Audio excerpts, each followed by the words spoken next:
우리 함께 볼 말씀은 출애굽기 1장 8절부터 11절의 말씀입니다. 8절부터 11절의 말씀을 우리 합독하도록 하겠습니다. 요셉을 알지 못하는 새 왕이 일어나 애굽을 다스리더니 그가 그 백성에게 이르되 이 백성 이스라엘 자손이 우리보다 많고 강하도다. 자, 우리가 그들에 대하여 지혜롭게 하자. 두렵건대 그들이 더 많게 되면 전쟁이 일어날 때 우리 대적과 합하여 우리와 싸우고 이 땅에서 나갈까 하노라 하고, 감독들을 그들 위에 세우고 그들에게 무거운 짐을 지워 괴롭게 하여 그들에게 바로를 위하여 국고성 비돔과 라암셋을 건축하게 하니라. 아멘. 인간과 인간 사이에 할 수 있는 최고의 사랑이 어떤 사랑일까요? 바로 부모의 자식 사랑일 것입니다. 그 사랑을 뛰어넘는 인간 간의 사랑은 없을 것입니다. 사랑하는 만큼 느는 것이 뭡니까? 걱정이죠. 물론 자식이 기쁨도 주지만은 다른 것은 잘 하나님 앞에 맡겨지는데 자식만은 쉽지 않은 것이 부모의 심정이죠. 하나님께 맡기고 하나님이 주관하시리라 믿지만은 자식에게 무슨 일이 생기면은 누구보다 그 일에 뛰어드는 것이 아마 부모일 것입니다. 그것이 부모의 자식 사랑이죠. 그렇게 사랑하는 자녀에게 가장 중요한 것을 전달하는 것은 당연한 것일 것입니다. 오늘 본문에 보면은 요셉을 알지 못하는 새 왕이 일어났다고 했죠. 요셉이 누굽니까? 물론 애굽에 막대한 이득을 가져다 준 그 애굽의 번영에 공로를 세운 총리죠. 그 요셉이 죽은 후 3세기가 지난 그때 요셉을 아예 잊을 수는 없었을 것입니다. 물론 셈족 출신의 왕족을 밀어내고 새로운 왕족이 일어나서 그 셈족에 대한 증오심, 그것이 이스라엘 전체에 대한 증오심으로, 그리고 그들을 대표하는 요셉의 치적을 일부러 모른 척했을 것이죠. 어쨌든 중요한 것은 요셉이 그렇게 애굽에 큰 영향력을 주게 되었던 그 총리가 된 그 과정을 우리는 기억해야 될 것입니다. 감옥에 있던 죄수가 하루아침에 애굽 전역을 다스리는 총리가 된 이유가 무엇이었습니까? 그 애굽 바로왕의 그 꿈을 해석하자. 그 바로왕이 말을 했죠. 창세기 42장 38절을 보면은 이와 같이 하나님의 영에 감동된 사람을 우리가 어찌 또 만날 수 있으랴.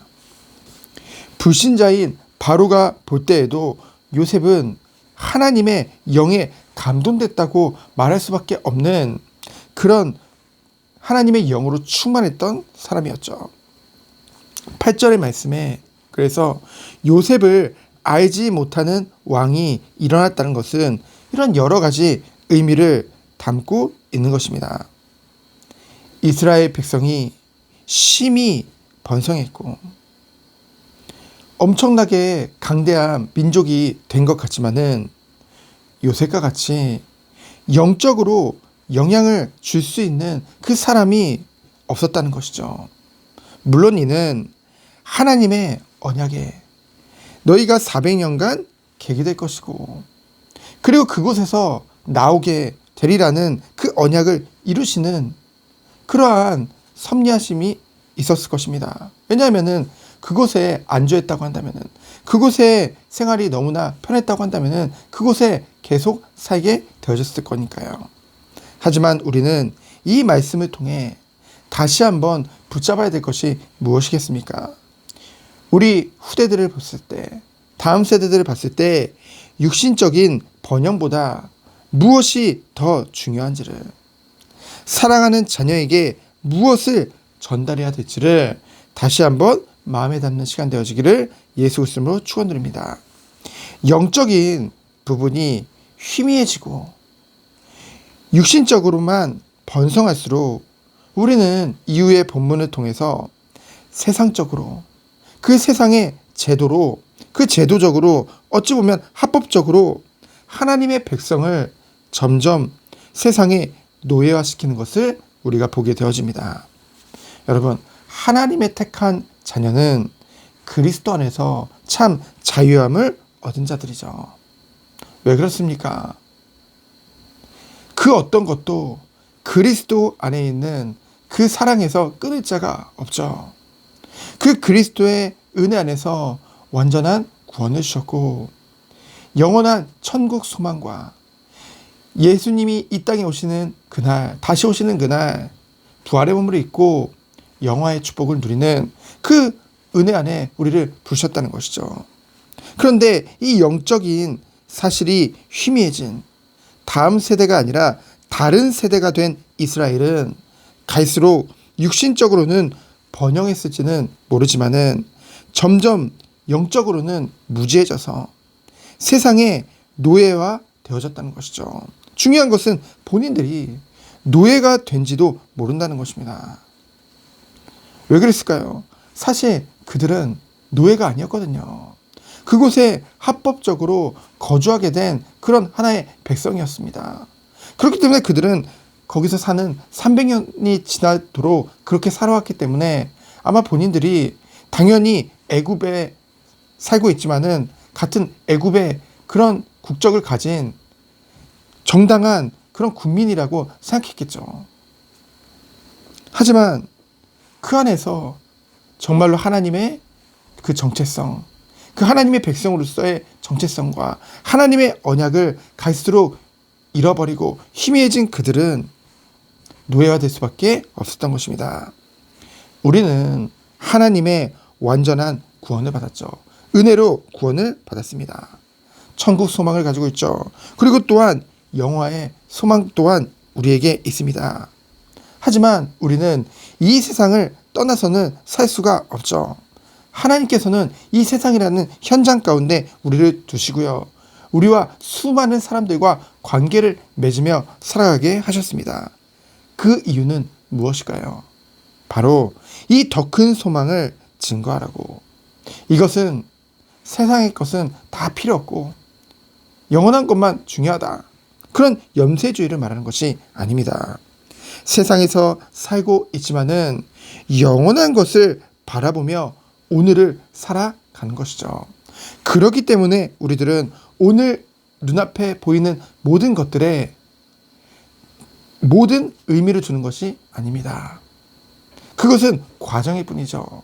그러나 중요한 것은 하나님의 언약을 이루시고 우리와 함께 하시는데 우리에게 오늘이라는 시간표를 허락하셨기 때문에 그것이 귀한 것이죠. 세상에서 살고 있지만은 우리가 영원한 것을 바라보며 우리와 만나는 자들에게도 이러한 축복 속에 들어가 이러한 삶을 살도록 돕는 것, 그것이 우리에게 주신 축복이요 사명인 줄 믿습니다. 우리의 자녀 또한 이 축복을 누려야겠죠. 우리가 세상의 것만 쫓고 세상의 것만 마음에 담고 살아간다고 한다면은 우리 후대들에게도 우리 다음 세대에게도 그 중심이 전달되어져서 그들 또한 하나님의 것보다는 오히려 눈에 보이는 것을 쫓아서 살아갈 수밖에 없다는 것이죠. 그렇게 오늘도 우리가 이 마음을 중심에 두고 오늘 이 아침에 정말 하나님의 것에 오직 집중하길 원합니다. 그리고 하나님이 주시는 은혜와 축복을 증거하는 그 은혜가 있기를 예수 그리스도로 축원드립니다. 시간 기도합니다. 하나님 감사합니다. 영원한 것을 바라보며 오늘을 살아가는 우리 모든 손님들로 주께서 축복하여 주옵소서. 우리 사랑하는 후대들에게 가장 중요한 것이 전달되어지는 그런 하루 될 수 있도록 주께서 축복하여 주옵소서. 살아계신 예수 그리스도 이름으로 기도합니다. 아멘.